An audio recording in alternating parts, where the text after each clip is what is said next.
Start with market 2024 में हमने देखा कैसे ईयर एंड होते होते मार्केट क्रैश भी हुआ, नवंबर में एक बहुत बड़ा क्रैश आया. How do you see 2025?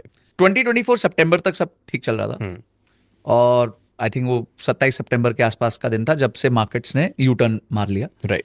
But अगर आप चीजों को ना डेटा से देखें, हम क्या है कि हम हमेशा इमोशन से देखते हैं, थोड़ा डेटा से देखने की ज्यादा जरूरत है. पहली चीज है कि इतना हड़कम मचने के बाद यूएस इलेक्शन हो गया, एफआईएस ने पैसा बाहर निकाल लिया, 1.25 लाख करोड़ रुपए एफआईएस ने पैसा बाहर निकाला है, वॉर जैसी स्थिति हो गई थी मिडिल ईस्ट में थी. उनके जो क्वार्टर के रिजल्ट आए हैं, जो सितंबर क्वार्टर के रिजल्ट हैं, वो बहुत फेवरेबल नहीं आए हैं. तो एक तरफ है कि मैक्रो भी थोड़ा फेवर में नहीं है, एक तरफ है कि आपकी कंपनीज ने भी परफॉर्म नहीं किया, तो ओवरऑल एक सिनेरियो ऐसा बन गया कि मार्केट ने करेक्ट कर दिया. तो मार्केट ओवर रन कर चुकी थी. राइट. जैसे आपका गाड़ी चल रही है, गाड़ी का इंजन कभी कभी ओवर हीट हो जाता है, तो आप स्लो कर देते हो या थोड़ी देर के लिए पॉज कर देते हो गाड़ी. राइट. तो ये वही हुआ है. और अगर हम स्टैंडर्ड एक रेशियो होता है प्राइस टू अर्निंग्स रेशियो, अगर उस हिसाब से देखें तो अभी हम जो स्टैंडर्ड पी होना चाहिए निफ्टी का, उससे अभी भी थोड़ा सा 23, 22,500 ऐसे लेवल्स हैं जो नहीं ब्रीच होने चाहिए. ठीक है. 22,500 से नीचे जनरली नहीं जाना चाहिए, ऐसा मुझे लगता है. उसके बाद मार्केट साइडवेज रहने वाला है कुछ समय के लिए. वो क्यों साइडवेज रहने वाला है कि जब तक कोई इवेंट नहीं आ जाता, कोई मेजर इवेंट है नहीं. अब इलेक्शन हो गए सारे, महाराष्ट्र हो गया, झारखंड हो गया, सब कुछ हो गया, सब रिजल्ट्स आ गए, सब कुछ हो गया. देखते हैं वो जैसे आएंगे तो उससे थोड़ा पता चलेगा.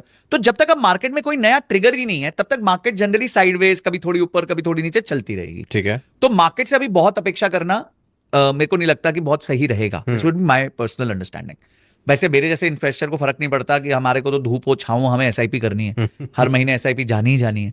तो हमारे आम इन्वेस्टर्स के लिए, रिटेल इन्वेस्टर्स के लिए जो नौकरी करते हैं या फिर जो अपना व्यवसाय करते हैं, जिनका फुल टाइम काम इन्वेस्टमेंट नहीं है, उनको थोड़ा डायरेक्ट स्टॉक इन्वेस्टमेंट से दूर रहना चाहिए. क्योंकि डायरेक्ट स्टॉक इन्वेस्टमेंट ना आपके पैसे को पूरा नीचे ले जाती है. राइट. और यहाँ पे आपका जो निफ्टी विफ्टी है वो उतना नहीं क्रैक करता जितना वो एक डायरेक्ट स्टॉक क्रैक करता है. ट्रू. तो अगर आप एक आम निवेशक हैं तो स्टे पुट, आराम से इन्वेस्ट कीजिए. भारत एक चढ़ती कला है, जैसे हम चढ़ती कला कहते हैं, तो भारत एक चढ़ती कला है, आपको उसका बेनिफिट मिलेगा. ये बीच में साइकिल्स आएंगे जो थोड़े मोड़े नेगेटिव होंगे. उल्टा अच्छा है, इस टाइम पे हम परचेज करेंगे तो हमारे पास अच्छे कम प्राइस के थोड़े यूनिट्स और आ जाएंगे एसआईपी में. राइट.